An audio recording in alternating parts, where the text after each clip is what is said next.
الشمس والقمر بحسبان والنجم والشجر يسجدان والسماء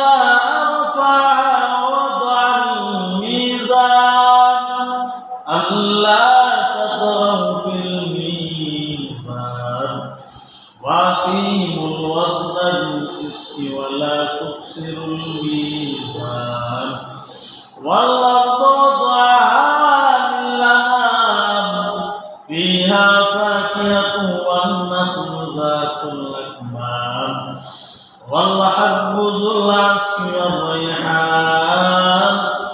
فبأي آلاء ربكما تكذبان